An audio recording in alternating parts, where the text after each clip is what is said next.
បាទជំរាបសួរពុកម៉ែបងប្អូននឹងខ្ញុំមានត្រាក់ទ័រមួយគ្រឿងសម្រាប់ចែកជូនបងប្អូនទស្សនាអញ្ចឹងនេះត្រាក់ទ័រនេះគឺ model M60 ឆ្នាំផលិតគឺឆ្នាំ2023ត្រាក់ទ័រនេះគឺប្រភេទត្រាក់ទ័រកង់កាប់មុខក្រោយបងប្អូនហ្នឹងហើយបងប្អូនអាចទស្សនាមួយខ្ញុំបាទមួយជុំនឹងសាច់ឈាមវានៅស្អាតកង់4គ្រាប់មិនថ្មីមិនជ្រៅហ្មងកង់ហ្នឹងពិសិនអីប្រអប់លេខអីអត់ទាន់ដោះរុះរើអីទេលេខស៊ីឡាំងវាគឺ023ពេញបងប្អូន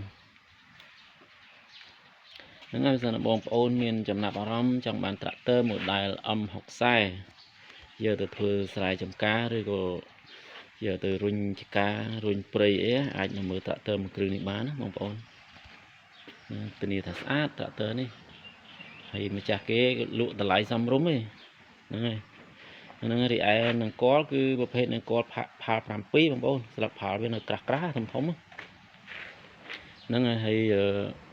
អង្គប់ក៏មានដែរបងប្អូននិយាយរួមទៅមួយឈុតស្រែហ្នឹងហើយត្រាក់ទ័រនេះ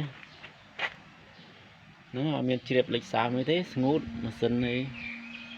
គៀកផើងក្រោយអីអត់មានតន់ដោះតន់អីទេនៅស្ងួតល្អអត់មានជ្រាបលាក់ឡាយហ្នឹងហើយប្រភេទកង់កាប់ថ្មីកង់កាប់ថ្មីមុខក្រោយហ្នឹងហើយត្រាក់ទ័រនេះស្អាតបើសិនបងប្អូនមានចំណាប់អារម្មណ៍មើលមិនខកជើងទេត្រាក់ទ័រនេះម្ចាស់គួរដាក់លក់តម្លៃសមរម្យដែរទេបងប្អូនត្រាក់ទ័រនេះគឺប្រភេទកង់កាប់មុខក្រោយកង់ថ្មីសាច់ឈាមវានៅស្អាតសមរម្យម៉ាស៊ីនអីអត់ទាន់ដោះរុះរើប្រអប់លេខអីអត់ទាន់ប៉ះសោហ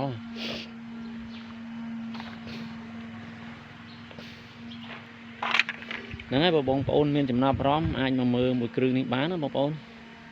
ត្រាក់ទ័រនេះផែនត្រាក់ទ័រស្អាតហ្នឹងហើយមើលសាច់ឈាមដឹងម្ចាស់គេប្រាក់រាល់ថ្ងៃ